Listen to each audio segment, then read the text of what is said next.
Hi, and welcome to another fine edition of On the Spot. My name is Ronnie Wiley. To my left, your right, is Ann Delaney. Ann, welcome to the show. Hey, thanks. I was honored when you asked me. Well, I've been wanting to get you on the show for a very long time simply because of the fact that not only are you well known in this community because you were a teacher for so long, you had me, that right there in and of itself deserves sainthood to put up with me in class. Also, my daughter, which really that deserves sainthood. But you have went through a transformation in life. But first, you are, from what I understand, are you a lifelong Connersville resident? Yes. Yes. I was born and raised here. So you're born and raised here, taught here. What changes have you seen in Connersville over the last some odd years? You would have to ask me that. Well, there's a lot of changes actually in the culture. And being a teacher, I was always, watching how the kids would act and things like that. So I still do that, Oh, it's a teenager, and they've changed so much. Yeah, we've all changed. Yeah. Especially, like I said, if you can survive me, then you can survive anybody. But again, the biggest transformation, of course, is your personal transformation. You lost a lot of weight. Tell us about how you lost all that weight and what was the inspiration. I think we got a photo of something that was like an exact, like really was the start right there. Your 35th class reunion. Tell everybody where you're at. Well, I'm right there in the pink. I think I'm the only one with pink on there. And when I was in charge of getting the picture taken, so I took my camera and everything, and we got that started. And when I was the first person to look at it, I'm like, oh my gosh, I'm the biggest person in the picture. And it dwelled on my mind and dwelled on my mind. That was in July. Of 2009. Yeah, and it just kept dwelling on my mind, that I was the biggest person in that picture. Now, did you go through any depression after that? I mean, or were you like, okay, July, August 1st, boom, I'm ready to go? No, I think I was still working with the News Examiner, so I was still busy doing the fair and taking pictures for all those sporting events, and then I would be teaching a few night classes a week in art, so I didn't even think about it because I was just too busy. I didn't even think about me that much. Did you think of it, was too busy an excuse to not do it because you didn't think you could, or was it just really you were just too busy? I kind of was just too busy, and I kept avoiding it. And so when the school year started, it always starts in August. The school year started, and one of my friends, a colleague that I taught with, we just started talking, and she started adjusting how she was eating, and she lost like 30 pounds. And I kept thinking in my mind, I wish I could do that. I wish I could do that. And actually, I was always a yo-yo dieter, but after my kids went after the junior high age, I just kind of didn't care anymore, and I just let it go. So. Did you realize how much you let it go at the time? No, not until I started seeing those pictures, and then I would post pictures, to Facebook from the sporting events, and every now and then a parent would post a picture of me holding the camera, and I'm like, I didn't realize that I looked that bad. Right. But then, the year goes on, and you get busy and doing all the school stuff that you do and volunteering and things like that. And it comes around to January 1st, and our school decides, well, we're going to have a Biggest Loser contest. And I can remember thinking, I know I can lose weight. I need to lose weight, but I don't want anybody to know how much I weigh.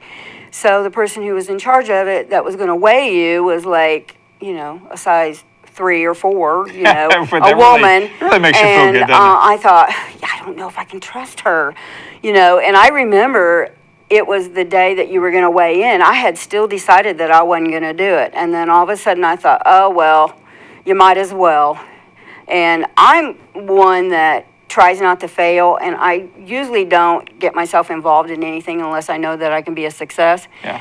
And so I remember getting on that scale, and I had no clue what I weighed, and I was floored how much I weighed. And I took that first step off the scale, and when my foot touched the ground, I thought, well, I'm in it.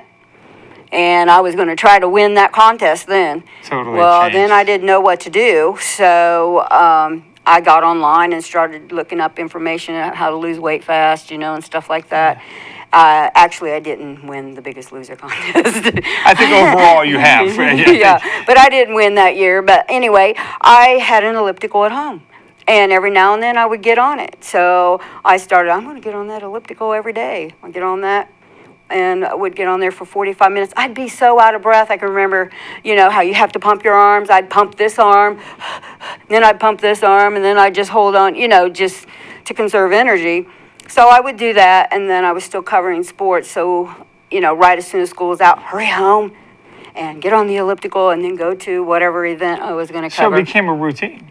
Yeah, it did. Yeah, you realize, talking about the elliptical, John's in the back, he's already out of breath even just thinking about that. So the elliptical was the first thing that you did. Because I had that at home. You had that at home. Was there any diet change? Well, I didn't know what to do, so I was still floundering. And usually a lot of times when you fall back on where you had success before, and what you do is fall back on what you know. So I knew that I needed to cut my calories, and I knew that I needed higher protein. So that's just pretty much kind of what I did. It really isn't the right, it's really not the right, it's really not all the right way to do it if you want to be successful in weight loss, but I didn't know that. I started to lose weight. I lost about 30 pounds, but let me tell you how I got started on that. That same January, I was just getting tired of being involved in so much, working 2 jobs, and I was physically tired, mentally tired, and I was exhausted all the time. And I got to where I just kind of didn't care. So I knew that I needed to make a change, but I was in church, and it's first of the year. Everybody's always, New Year's resolution. Yeah, lose weight. And in my mind, I even went forward in church, and I prayed, and I said, I have a God-given talent. I recognize that now. When you're teaching art, some people have it, some people don't. Right, there's some God-given talent right there, I see. So I knew I had a God-given talent, and so I that was one of the things I prayed. Am I using my talent the way I'm supposed to be using it? And so through some different scenarios that happened, because God speaks through individuals and through instances, and what happened was I got the message that I needed to work on myself. So that's how that started with the Biggest Loser contest in February. And then I decided, okay, I lost 100 pounds years ago. I know I can do it again. And that's where I'm at in my life. I mean, I gained almost 60 pounds when I quit smoking. I lost it all. And I've gained a few of it back. And I'm at that point where you were at, okay, I lost it before, but oh my gosh, going through it again, the whole process. Finding that discipline again is very hard. How did you find that discipline again after losing 100 pounds and starting all over? How did you find it? And not only how you found it, how did you keep it? Well, actually, what I did was, even though I felt so lousy and everything, and I kept thinking, I'm 54 years old, and I want to retire from teaching. I don't want to retire because I'm sick. And I got to thinking, my mom, she had cancer, and she died a year after they found the cancer. She was 60 years old, and I'm thinking, I'm 54, and you know what? I better be making some changes. So that's what happened. And then I started to think about some of the things that we went through while she was going through all that.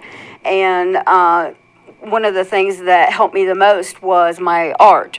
So one of the things I came up with was to deal with my mom who had cancer. And so what it was here's a piece that I did. I wanted to sculpt. I wasn't very good at sculpting, but I wanted to. That's incredible. And I love texture. So yeah.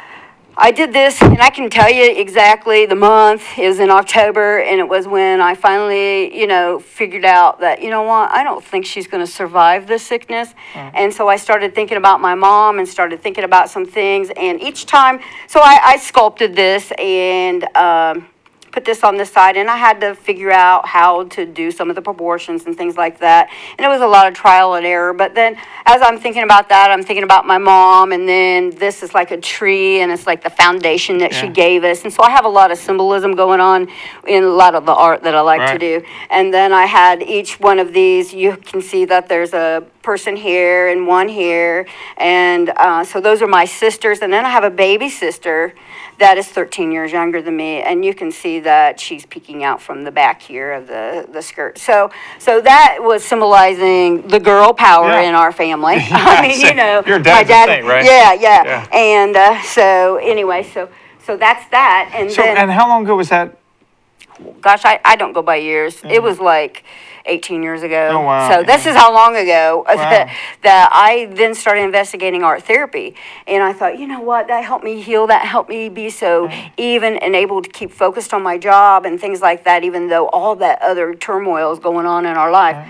And I was able to do the art therapy. So then gradually I started to research more and more about that. And that's before the art therapy degree was even come about. And I started doing that with some of the students.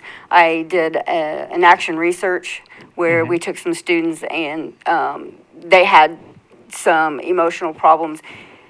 And we just put it on paper. And I just worked with like 3 or 4. I did it during my planning period. I gave that up, and we started keeping track of their attendance and in school and things. And what we found out was when they started, they did art, when they created it for someone else, that was the biggest change because they were making it for someone else. And then back then we had classes that were 90 minutes long, and I would take them once a week to a nursing home.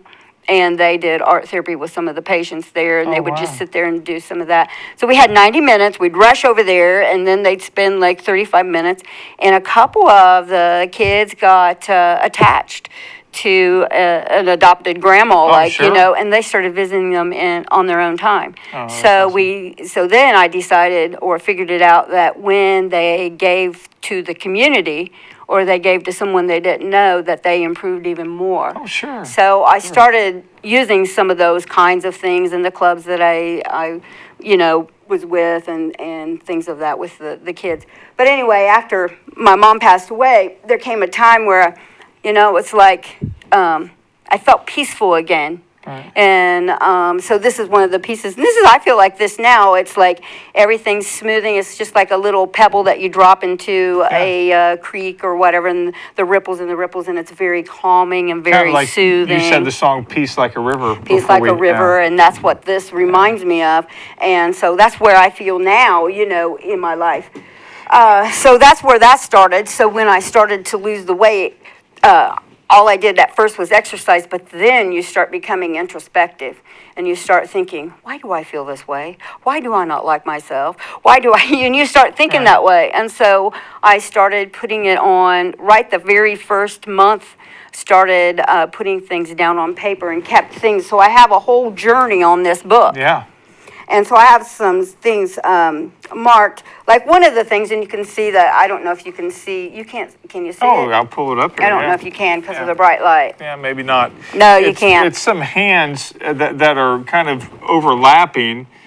And covering my face, and it's covering like, your face. Yeah, that's what right. am I afraid of? Why have I always kept all this weight? Am I using it for a shell? Right. Am I hiding behind it? I just didn't know. And then I kept thinking, I don't know. What am I going to be like if I do lose the weight? Am I going to be totally different? Am I going to, I don't know. And guess Are what? people going to treat you differently? Yeah, well, they do.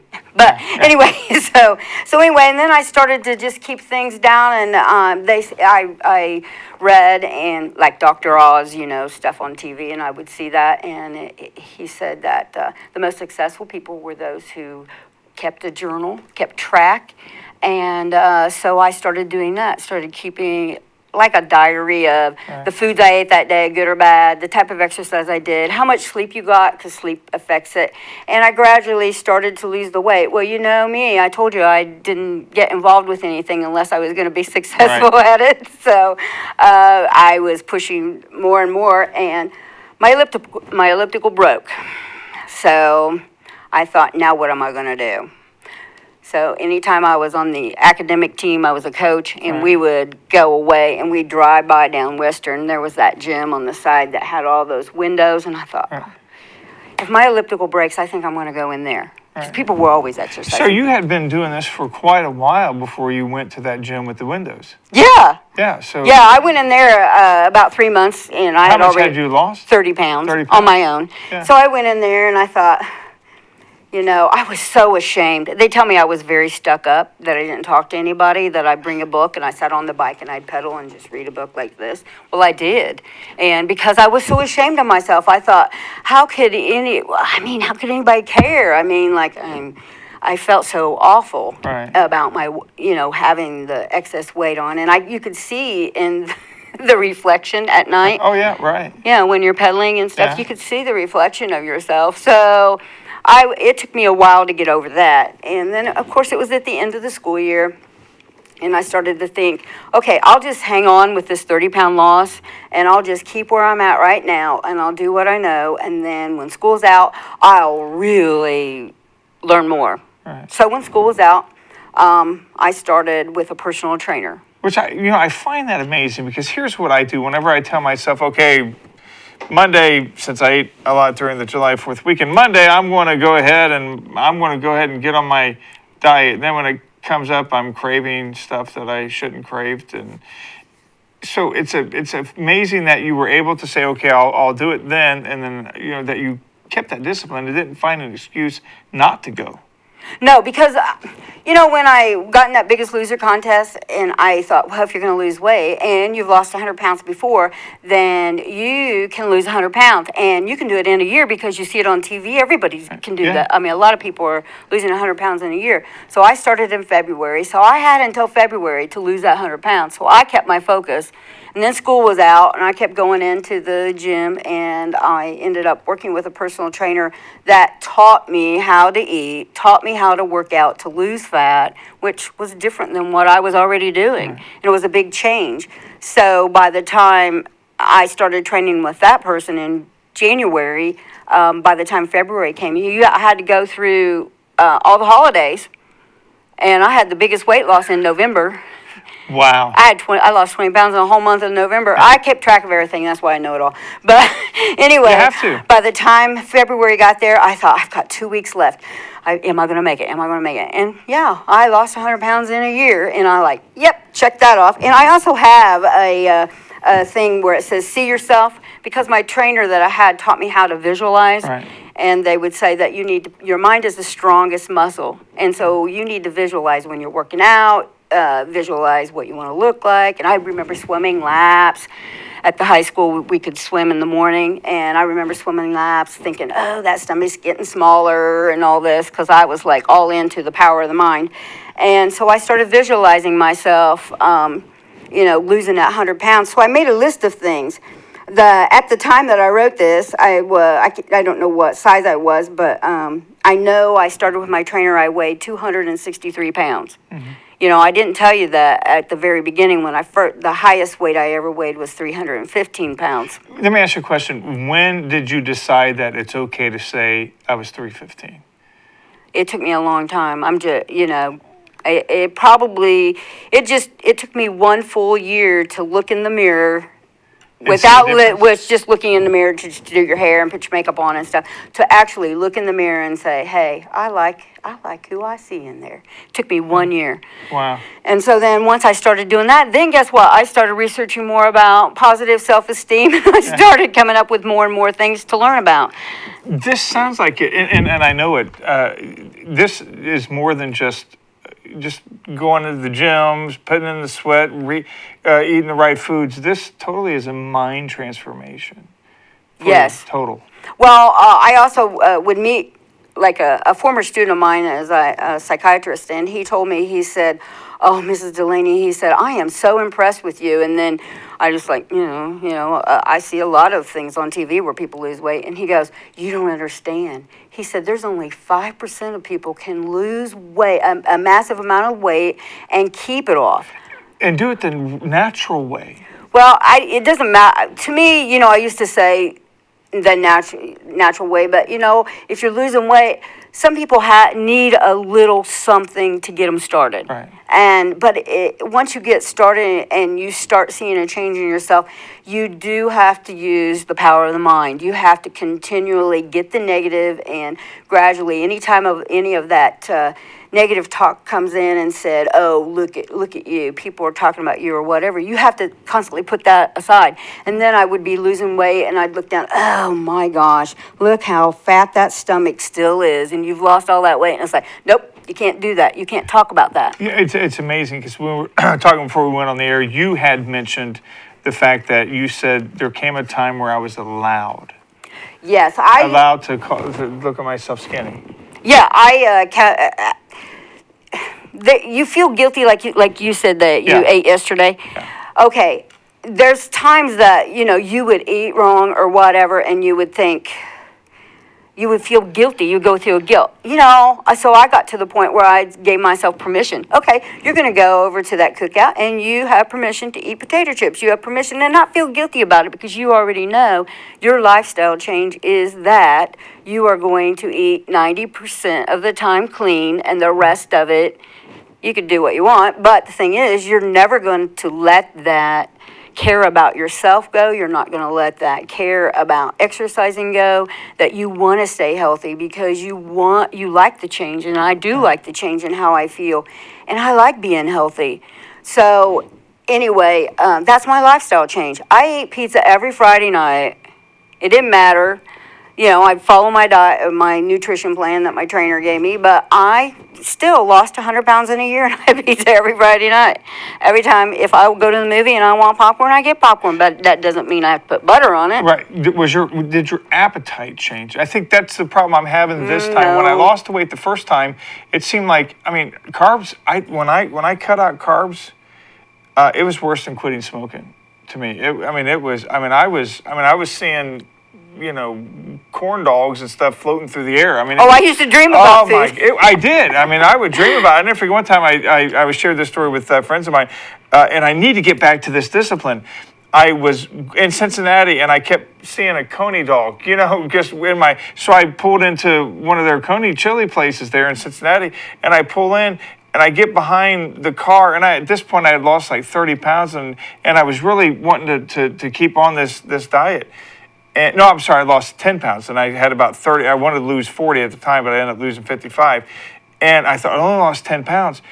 And I pulled out, and I drove away, and I left. And I felt good that, hey, even though I walked up to the refrigerator, so to speak, I could still shut the door and make a choice, shut the door. Now I got to get that discipline back because I'm at a point, and I'll just say it, I'm real bumming out of myself that I let myself get this big again. What? I'm really bumming out. Today's a new day, and you can always start over. Yeah. Okay, I was going to tell you about that pizza. So then I had pizza. So then I got to thinking, okay, what is it about the pizza that I like? Right.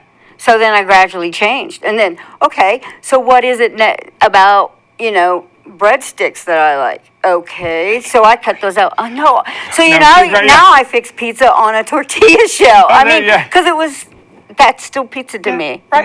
But anyway, so those are some of the changes. As you start to lose, then you start picking and choosing, right. And that's the same way with my time. Yeah. I started to be introspective about my time, and I started to say, look how long I am standing on that ball field with the camera. Look how long, and what is there to see but 2 or 3 pictures? And I loved working for the newspaper. I loved seeing my pictures in the paper because I loved people to tell me how good they were. I liked that. I liked people telling me I was good, but I myself had to start cutting things out. So gradually I started to change where I was spending my time, and I cut out the photography first. I quit doing extra things like that. I quit teaching extra night classes. And then eventually you retired from teaching. Exactly, because once you start to change and your mindset changes. I loved teaching. I wanted to be a teacher, an art teacher when I was in 2nd grade. I said, I'm going to be an art teacher. I wanted to be a teacher I always wanted to be an art teacher, and I always thought, what, if I had a different career, what career would I choose? Art teacher. So I loved it. And then I got to thinking, what, I have the benefits to retire. I have lost all this weight. I wonder if there's something else out there for me. And let me ask you a question. Had you not made this change, would you think you would have retired when you retired? No, I didn't, because I love teaching, because I loved the interaction with the students. I loved getting involved and seeing their change and them learning a skill and me being able to increase it and then to encourage them to go on, into art, even though I didn't go to college for art, I went for teaching. But to encourage people to do that if they had the talent and to actually tell them that. Right. Well, now you're doing the same thing. Yeah. Basically, just at a different, you're teaching people to how to be more healthy. Well, actually, somebody said, "Do you miss teaching?" And it's like, well, no, not really, because, when people come in, it's really fun, especially that they don't remember who I am because I lost weight, and I show them a picture, and it's like, oh, I love that part. And then there's other things that I can help them with. Well, this is where I found success. You might want to try it for you, because everybody's weight loss journey is so totally different. Your bodies are all different. So what works for one is not going to work for another. I had slow metabolism. I had to learn how to do that. I had to learn, and you take one obsession and put it onto another, So I was obsessive about exercise there for a while. I was excessive about, oh, I can't eat that, kind of a thing, because it was a control issue. It just took me until I did that Spartan race recently.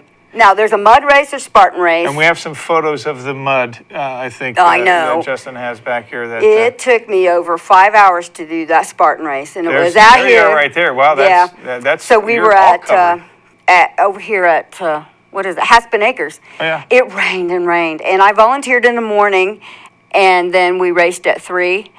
And I had another person that was going to help me over the obstacles and things like that. And there was this one obstacle, and it was a slanted board, and you had to climb up a rope. And I'd get almost to the top, and then I'd lose my balance and fall back down into the water. I did that 3 times, and that person said to the coworker, said, can I do half her burpees? Because you had to do 30 burpees if you did. What's a burpee? Oh, I'm not going to show you. Oh, it's where what it sounds like? you get down into a like you're standing, and then you go down and touch the ground, and then you go back into a plank where you kick your feet back. Oh, yeah, and then you have to jump back up. You have to do 30 of those. And she said, yeah. And I thought, there is no way I'm not gonna complete this obstacle. So it took me 4 tries. Once I completed it, I was a changed person. And so I thought, you know what, I just proved to myself how strong I am, that I'm never going to give up. Yeah, and I think that's the key, where for some reason I got to a point. Let me tell you, tell me if you got to this point. And it sounds like you didn't, or if you did, you know how to handle it. I got to a point where I went on a cruise. Eat on a cruise. Well, I had gone on cruises before, and John knows what I'm talking about. You eat all the time. And the first time I went on a cruise, when I was in the midst of losing all the weight, I gained 17 pounds in a week, and I lost it in about a month. I felt great. So I got this attitude that, I can do it. I can lose it any time. Well, I got a little lazy after the last cruise. 5 pounds here, 5 pounds there, 5 pounds here, 5 pounds there. Did you ever get to the point where, I can handle it? Or have you got to the point where, no, I can't, I know my limits? Because I think that's what screwed me up, is that I forgot my limits. Well, there are times that sometimes I just stop and think, are you eating because you're really hungry, or are you eating because you're trying to fill a void, or are you trying to fill an emotion? And so I got to being like that, and there's sometimes it doesn't even matter. I'm still going to eat it. You know, I'm still going to go in there and get that brownie. Nobody's going to know that I'm eating it, and I'll do it. But then it's like the very next day, it's like, well, you had that yesterday, so you get right back on it today. Do you work harder? Not now. I used to when I was obsessive about it, but now no, because I've stayed the same weight for 4 years. That's unbelievable. Well, tell us what you do now for a living. Okay, here's what I do now. After I retired from teaching, now I manage Anytime Fitness. There's 2 managers. I'm one of them. And I just decided 2 weeks ago, I love helping people find themselves. I love helping them make a plan of how exercise or nutrition is going to fit into their life. And I love working with people that are women like me. So I've decided I'm going to get my personal training certification, and I take that test in 2 weeks. Good for you. And so that's what I want to do now. Good for you. And I tell you, if anybody can do if anybody has any doubts, just look at the success that you've had. It is more than just getting on that bike. It's totally a mind transformation. And that's what you offer with your personal training to help, cleanse the mind, so to speak. Well, I don't know. My trainer, he did that with me and helped me, or find someone, that is going through the same thing that you are. And that's kind of what I do. I also, like in my own life, if I know that I am at a lull, I don't feel like exercising or whatever, I just make a date with somebody to go on a walk or whatever. And if you make it the day before, you have to keep it. What's the farthest you can run now?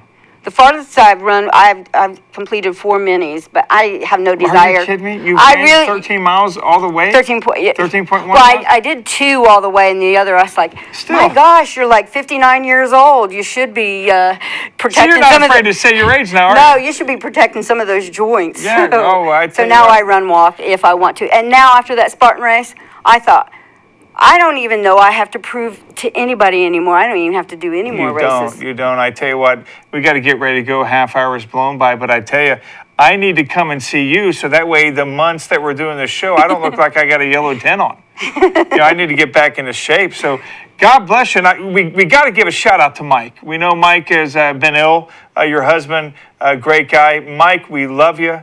We love you very much. Get better. And I want to do something that only he knows about. Mike, get better, all right? He knows what that means, and hopefully he's laughing. So get better, Mike. We love you. Any parting words? No. Anybody that needs help, just get a hold of me. I am willing to help anyone. I'll share whatever worked for me. That's Ann Delaney. She's been on the spot for this past half hour. God bless you guys. We'll see you next month. Hopefully you'll see less of me. See you soon.